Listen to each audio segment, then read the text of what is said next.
অন্তর্বর্তীকালীন সরকার খুব দ্রুতই নির্বাচনের আয়োজনের চেষ্টা করছে। এদিকে আমরা গতকালই দেখেছি যে ইসি সচিব বলেছেন দ্রুত নির্বাচনের রোডম্যাপ ঘোষণা করা হবে। এরই মধ্যে সরকার যখন তড়িঘড়ি করে নির্বাচন প্রস্তুতি বা নির্বাচন আয়োজনের জন্য চেষ্টা করে যাচ্ছেন, ঠিক তখনও রাজনৈতিক দলগুলো অর্থাৎ বিএনপি তার মিত্র দলগুলো একদিকে তারা বলছেন যে এখনই নির্বাচন প্রয়োজন, অন্যদিকে জামায়াত এনসিপি সহ অন্য যে ইসলামী দলগুলো রয়েছে বা তার মিত্র দলগুলো রয়েছে তারা বলছেন আরও সংস্কার প্রয়োজন এবং কোন পদ্ধতিতে নির্বাচন হবে সেটি নিয়েও মত দ্বিমত রয়েছে। এই মত দ্বিমতের মধ্যে রাজনৈতিক দলগুলোর সরকারের এই নির্বাচন আয়োজনের প্রচেষ্টা বা চেষ্টা, তার মধ্যে সেই নির্বাচন যথাসময়ে অনুষ্ঠিত হওয়া কতটা সম্ভব বা সাধারণ মানুষই বা কেমন বাংলাদেশ দেখতে চায় এবং এখনই নির্বাচন চায় কিনা সেটি নিয়ে আমরা কথা বলবো সাধারণ মানুষের সাথে, জানার চেষ্টা করব তাদের যে অভিব্যক্তি বা মতামত রয়েছে।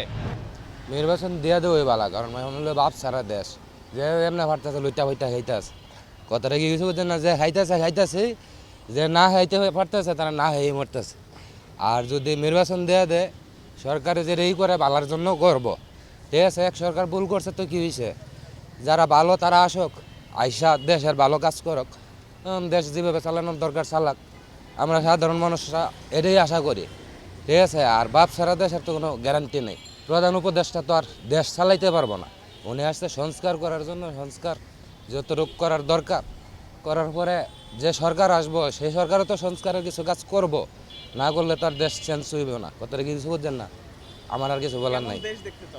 সুন্দর একটা দেশ দেখতে চাই, যে দেশে সবাই স্বাধীনভাবে কথা বলতে পারবো। এই যে আমি একটা রিক্সাওয়ালা এখন একটা কথা বলতেছি, আগে তো পারতাম না। আগে চাইলে নিজের মতটা প্রকাশ করতে পারতাম না, একটা ডিজিটাল আইন, এই আইন সেই আইন দিয়ে ভালো ভালো মানুষের জিম্মি করে হলাই, তার আমরা তো একদম বুবার মতো থাকতাম। এখন তো সাধারণভাবে কথা বলতে পারতেছে, কথাটা কি কিছু বুঝছেন না। নির্বাচন ওনটা ভালো, নির্বাচন হইলে সবচেয়ে ভালো, দেশ ভালো থাকবো। আর এখন বর্তমানে দেশ ভালো চলতেছে না, দেশ বর্তমানে এলোমেলো চলতেছে। নির্বাচন দিলে সবচেয়ে ভালো হবে, নির্বাচন দিলে আমরা শান্তি পাই, সবচেয়ে ভালো হবে। এটাই তো ভালো আন্দাজ চাই না। এখন নিরাপত্তা নাই, অন আমরা সমস্যা হইতেছে রাস্তাঘাটে। এই গাড়ি মাদের মনে করেন ফায়দা করতেছে, আমি সরাসরি ভাঙ্গিয়ে করে দিলাম। ব্যাগ কাপড় নিতেছে, গাড়ি সেই কথা। সবচেয়ে নির্বাচন দিলাম, এটা সবচেয়ে ভালো হইব। মানুষ আগে যেটা রুজি করতেছে এটা রুজি করতে পারি না, অর্ধেক রুজি হয়। আমরা চলতে কষ্ট হইতেছে। নির্বাচন দিলে আমরা রুজি হইব, আমরা সবচেয়ে ভালো হইব কামের রুজিতে। এখন নির্বাচন তো আসলে এটা ঘোষণা দিতেছে বর্তমান যে সরকার, অন্তর্বর্তী সরকার তো নির্বাচন ঘোষণা দিতেছে। এখন বিভিন্ন দলের বিভিন্ন অপিনিয়ন থাকতে পারে, যেমন আপনার আছে আর কি ছাত্র সংসদ বা বিভিন্ন যে এনসিপি যারা আছে ওনারা চাচ্ছে কি সংস্কারটা যাতে হয়, তাহলে আমাদের জুলাই আন্দোলনের যে সার্থকতা এটা আর কি প্রকাশ পাবে। হ্যাঁ, এই জন্য আর কি তারা মানে সংস্কারের দিকে বেশি কি ধাবিত হওয়ার মানে এই অনুরোধ করছে। কিন্তু আমাদের তো বিএনপি তো দীর্ঘদিন ধরে তো সংস্কারের সাথে সাথে তারা রাজি, কিন্তু তারা কি চাচ্ছে যাতে অতি দ্রুত সংস্কার করে একটা কি নির্বাচনের পথে ধাবিত হওয়া যায়। এর জন্য অন্তর্বর্তী সরকার কি করছে, আমাদের 2026 সালের শুরুতে অর্থাৎ কি নির্বাচন হবে এটা তার ডিক্লেয়ার দিয়ে দিচ্ছে। হ্যাঁ, এখন অনেক রকম থাকতে পারে, তবে আমার হয়তোবা হওয়ার সময়ই বেশি। এখন অনেক পক্ষ আছে কি এটার ষড়যন্ত্র করতেছে, বিপক্ষ আছে বা অনেক রাজনৈতিক সংগঠন এটা সংস্কার দিকে অনেকে মত দিচ্ছে, আবার অনেকে দেয়নি। এখন আমার মনে হচ্ছে দ্রুত নির্বাচন হয়ে একটা জাতীয় সরকারের অধীনে কি একটা নির্বাচন হয়ে দেশটা যেন কি ভালোভাবে সামনের দিকে এগিয়ে যায়। পিআর নিয়ে কথা হচ্ছে, তবে পূর্বের যে নিয়ম ছিল সেটাও হতে পারে, পিআরও হতে পারে। এখন ডিক্লেয়ার তো হয়নি, যদি হয় তখন কি সেটা প্রকাশ পাবে, যেহেতু এখনও দীর্ঘদিন দেরি আছে। আমাদের 26 সালের প্রথম মাস বা দ্বিতীয় মাসে কি এটা হবে, কিন্তু তখন কি আমাদের ওটা প্রকাশ পেলে হবে আর কি। এখনও তো আপনার অনেক দিন বাকি আছে। সো আরও বিভিন্ন রাজনৈতিক সংগঠন ওটার সাথে কী করবে, তাদের মতামত প্রকাশ করবে, তারপর একটা সুনির্দিষ্ট একটা পথে তারা ধাবিত হবে। আর এইভাবে তো দেশ চলে না, মানুষ বিভিন্ন ব্যবসা বাণিজ্য সর্বদিকেই তো মানুষ অশান্তিতে বিরাজ করছে। আসলে আমি মনে করি যে 25-এর লাস্টের দিক বা 26-এর শুরুতেই নির্বাচন হওয়াটাই আমাদের জন্য আর কি বেটার। সুষ্ঠুভাবে যেভাবে নির্বাচন হয়, জনগণের যেভাবে যার যার নৈতিক দায়িত্ব পালন করতে পারে বা আমার অধিকার আমি প্রয়োগ করতে পারি, সবাই যাতে ভোট কেন্দ্রে গিয়ে ভোট দিতে পারে, যার যার প্রার্থী অনুযায়ী যে যেটা পছন্দ করে সেভাবেই হওয়া উচিত।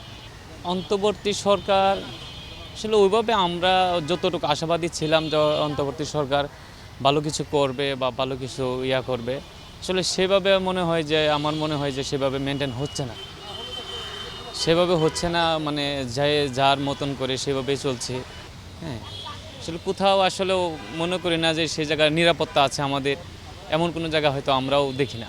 এক বছরে বলতে গেলে প্রত্যাশার কিছুই পূরণ হয় নাই। মানে 5 আগস্টের যেই রেভলিউশনটা ছিল, তো ওটার মধ্যে যে মানুষের মধ্যে যে স্পিরিট বা ইচ্ছা ছিল যে এই পরিবর্তনগুলো আসবে, ইকোনমিক্যাল বা এডুকেশনালি অনেকগুলো চেঞ্জ হবে, ওই রকম আহামরি তেমন কোনো চেঞ্জেস দেখা যায়নি এই পর্যন্ত। স্টিল কিছু কিছু সেক্টরে ইন্টারিম গভর্নমেন্ট চেষ্টা করেছে ইমপ্রুভমেন্ট করার, বাট এখনও দেখা যাচ্ছে যে ধরেন যে এডুকেশনাল সেক্টরগুলোতে যে আমাদের কারিকুলাম, ওইটার তেমন একটা কোনো ইমপ্রুভমেন্ট হয়নি। আর হচ্ছে ওভারঅল যে রাজনৈতিক অস্থিরতা ওইটা বেড়ে গেছে, যে no one is safe anywhere. কারণ দেখা যাচ্ছে রাস্তা দিয়ে যাচ্ছে, কোনো না কেউ অ্যাটাক করে দিল। তারপর হচ্ছে আপনার মানে সেফটিটা একটু কমে গেছে দেখা যাচ্ছে, যেমন বিএনপির তৎপরতাটা একটু বেড়ে গেছে, মানে ওনারা চাচ্ছে রাজনৈতিকভাবে ক্ষমতাটা নেওয়ার জন্য। আর এনসিপি সর্বোপরি চেষ্টা করছে যাতে তাদের দলটা ভালোভাবে প্রচার করতে পারে, সেই কারণে তারা চাচ্ছে যে নির্বাচনটা একটু পেছানো হোক। নির্বাচন তো প্রয়োজন, কারণ ইন্টারিম তো কোনো একটা স্থায়ী সমাধান হতে পারে না। একটা নির্বাচিত গভর্নমেন্ট থাকবে, তারা তাদের মতো করে কাজ করবে দেশের ইমপ্রুভমেন্টের জন্য। সো বাংলাদেশ চাই বলতে হচ্ছে অবশ্যই থার্ড ওয়ার্ল্ড কান্ট্রি থেকে ফার্স্ট ওয়ার্ল্ড কান্ট্রিতে দ্রুত মুভ করা যায়, ইকোনমিক্যাল সেক্টরগুলো আছে ওগুলাতে ডেভেলপমেন্ট করা যায়। আর হচ্ছে যেই যে সিস্টেম্যাটিক এডুকেশনাল ওয়ে আছে, তারপর যে করাপশন আছে যেই আমাদের ইন্টারনাল ফাংশনগুলোতে, ওগুলা চেঞ্জ করে নতুন যে ইয়াং জেনারেশনরা আছে ওরা অনেক বেশি মেধাবী, আর হচ্ছে তাদের কাজ করার ক্ষমতাটা বেশি। আর আগের প্রজন্ম থেকে আমার মনে হয় যে নতুন প্রজন্মের যারা আছে তাদেরকে হচ্ছে সরকার গঠনে যদি তাদেরকে যুক্ত করা হয় তাহলে তারা হচ্ছে বেশি ইমপ্যাক্ট করতে পারবে আমার বলে মনে হয়। আমার মনে হচ্ছে এই মুহূর্তে বাংলাদেশে পিআর পদ্ধতিতে ইলেকশন হওয়া প্রয়োজন। কারণ হচ্ছে আমরা বিগত দিনে দেখে আসতেছি যে যে গভর্নমেন্টে আসুক তারা অনেক সময় লম্বা সময় ক্ষমতায় থাকার জন্য একটা প্রভাব বিস্তার করে যাচ্ছে। অর্থাৎ আমাদের যে রাজনৈতিক পরিবেশ যেটা আছে এটাকে কলুষিত করার চেষ্টা করছে, অ্যাকচুয়াল গণতান্ত্রিক পজিশন থেকে আমরা সরে যাচ্ছি। এজন্য আমরা মনে করি যে ইলেকশনের আগে যে গণতান্ত্রিক সংস্কার যেটা, এটা সংস্কারটা আরও একটু দ্রুত এবং দৃশ্যমান হওয়া উচিত ছিল। এবং আমার মনে হচ্ছে এই সময় পিআর পদ্ধতি যারা ইলেকশন যাচ্ছে এটাই যৌক্তিক, কারণ এতে একটা গঠনমূলক একটা গভর্নমেন্ট তৈরি হওয়ার সম্ভাবনা থাকবে ভবিষ্যতে। ডেফিনেটলি পিআর সম্পর্কে অনেকের অজানা থাকতে পারে, এটা আমিও হয়তো 1-2 বছর আগে জানতাম না, অথবা এই প্রেক্ষাপটে জানতেছি। তো এই পিআর বা অংশগ্রহণমূলক যে ইলেকশনটা, এটা আমাদের আসলে আরও একটু যে সোশ্যাল মিডিয়া যেগুলো আছে কিংবা হ্যাঁ এগুলোতে আরও একটু ক্লেমিং করা, যাতে মানুষ পিআর সম্পর্কে স্পষ্ট ধারণা পায় এবং একটা ক্লিয়ার কনসেপ্ট থাকে পিআর সম্পর্কে। নির্বাচন কমিশন থেকে কিংবা গভর্নমেন্টের এন্ড থেকে যে কমিটমেন্টগুলো আমরা দেখতেছি, সেক্ষেত্রে ইলেকশন হওয়ার পসিবিলিটি আমার মনে হচ্ছে না যে ইলেকশন যথাসময়ে হবে। কারণ গভর্নমেন্ট মানে যে সংস্কারের যে এখন বিষয়টা আসছে, সংস্কারটা সঠিকভাবে বাস্তবায়ন না হলে বেসিক্যালি ইলেকশনটা দিয়েও ওই রকম কোনো লাভ হবে না। তো আমরা চাচ্ছি, এটা আমাদের আমজনতা আমরা যারা আছি আমাদের চাওয়া যে একটা সংস্কারটা সঠিকভাবে বাস্তবায়ন করে একটা অংশগ্রহণমূলক নির্বাচন পিআর পদ্ধতিতে ইলেকশন প্রয়োজন। সফলতা আছে, যেমন আমরা জেনেছি যে আমাদের জিডিপির যে একটা খারাপ অবস্থা ছিল, সেখান থেকে বৈদেশিক ঋণ ছিল অনেক। তো এগুলোতে অনেকটা অগ্রগতি হলেও দেশের আইন শৃঙ্খলা বা অন্যান্য যে পরিস্থিতিগুলো, এগুলোতে অনেকটা পিছিয়ে আছে গভর্নমেন্ট। তো আমাদের উচিত যে এই জায়গাগুলোতে আরেকটু নজরদারি করা বা এই জায়গায় আরেকটু স্ট্রং স্টেবিলিটি রাখা। আমি আশা করি বাংলাদেশ একটা সুষ্ঠু নির্বাচনের দিক দিয়ে আগাক, যাতে জনগণের প্রত্যক্ষ ভোটে একটা নির্বাচিত গভর্নমেন্ট আসুক, যাতে আমরা যে ইয়াং জেনারেশন আছি সুষ্ঠুভাবে ভোট প্রদান করতে পারি, এবং কি সুষ্ঠু নির্বাচনের মাধ্যমে যে প্রতিনিধি আসবে তাকে আমরা সাদরে গ্রহণ করব। অন্যথায় আমরা আবারও সেই বিশৃঙ্খলার দিকে দেশ আগাবে। আর আমরা চাই হিন্দু বৌদ্ধ ঐক্য, হ্যাঁ, বা আদার্স যে সম্প্রদায়গুলো আছে সবাই সুষ্ঠুভাবে আগে যেভাবে বসবাস করছিলাম আমরা সেভাবে সেই একই কাতারে যাতে বসবাস করতে পারি, আমরা কারো প্রতি হিংসা বিদ্বেষ যাতে আমরা না থাকে, এটা আমার মানে এই নতুন প্রজন্মের কাছে নতুন বাংলাদেশের একটা চাওয়া। বিশেষ করে আইন শৃঙ্খলা মানে দিন দিন চরম অবনতি। আমার মতো এক ছেলে রাস্তায় একদিন রাতে 11টার দিকে আমি বাসায় ফিরতে পারতেছি না, আমি আমার কথা বলতেছি, হ্যাঁ, রাস্তার মধ্যে আমাকে রিকশার মধ্যে ছুরি ধরে করতেছে, টর্চারিং করতেছে, তাহলে আমি কতটা নিরাপদ? আমি যদি সেফ না হইতে পারি তাহলে আমার ফ্যামিলিকে আমি কীভাবে সেভ করব? আইন শৃঙ্খলা বলতে একেবারে জিরো টলারেন্স আমি যেটা মনে করি। দ্রুত নির্বাচন হলে একটা আপনার পলিটিক্যাল গভর্নমেন্ট আসবে, হ্যাঁ, সুষ্ঠু একটা নির্বাচন হলে সুষ্ঠু একটা শাসন ব্যবস্থা আসবে, সুশাসন প্রতিষ্ঠিত হবে, এটা আমাদের চাওয়া।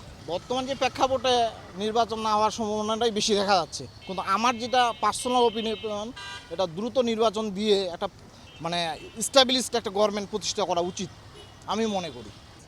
আসলে নির্বাচনটা করার জন্য একটু প্রস্তুতি দরকার আছে, যেমন প্রস্তুতিটা দরকার, যেমন আইন শৃঙ্খলা বাহিনী যেটা আমাদের যেমন অবনতি চলতেছে, এই জিনিসটা আমাদের সংস্কার খুবই তাড়াতাড়ি দরকার। যেমন নির্বাচন করা হলে তখন বিভিন্ন দল মত নির্বিশেষে ক্যাম্পেইন বলেন অন্য কিছু বলেন সেটা সারা বাংলাদেশে চলবে, সেখানে বিভিন্ন ধরনের অপরাধ কার্যক্রম চলতে পারে, কিন্তু বর্তমান যে পুলিশের যে সহায়তা প্লাস অন্য ধরেন যেমন সরকারি লোকদের তাদের যে সহায়তা, এই ব্যাপারটা কিছুটা ঘাটতি আছে। আমি মনে করি যে আসলে পুলিশ জিনিসটা সংস্কার খুব তাড়াতাড়ি করা দরকার এবং আইন শৃঙ্খলা বাহিনীরও দরকার, সেনাবাহিনী মাঠে নেমে মোটামুটি ভালোভাবে কাজ করা দরকার। যখন দেশটা একটু শান্তি শৃঙ্খলা এবং মোটামুটি একটা নির্বাচন দেওয়া যায় তখন নির্বাচন দেওয়া জরুরি। আসলে বর্তমান নির্বাচন দেওয়ার মধ্যে অনেকগুলা আসলে অনেকজনের মত আছে, কারো মতই এখন পর্যন্ত ওইভাবে এস্টাবলিশড করতে পারে নাই তারা। তো এই মত আগে তারা সবাই বৈঠক বসুক, রাজনীতি যারা প্রধান ব্যক্তি আছে তারা বসে একটা নির্দিষ্ট একটা কমিটি করে তারা নির্দিষ্ট একটা আইন তৈরি করুক, বা অন্য কোনো মতামত ভিত্তিতে যেমন পিআর পদ্ধতি দিলে ভালো হয় কিনা, বা আমাদের গতানুগতিক যে সংসদ পদ্ধতি আছে ওই পদ্ধতিতে ভালো হয় কিনা। এই পদ্ধতি নতুন পিআর পদ্ধতি দিতে গেলে দেখা যাবে যে সেটা কিভাবে ভাগ করা হবে, আসন ভাগ করা হবে, কোন আসনে কোন প্রার্থী দেখা হবে, এই জিনিস নিয়ে একটা ঝামেলা হইতে পারে। তাহলে এই জিনিসটা আগে পুরোপুরি সংস্কার এবং ভালো একটা মডিউলের ভিতর আনে, তারপর নির্বাচনে এই পদ্ধতিটা আসা দরকার।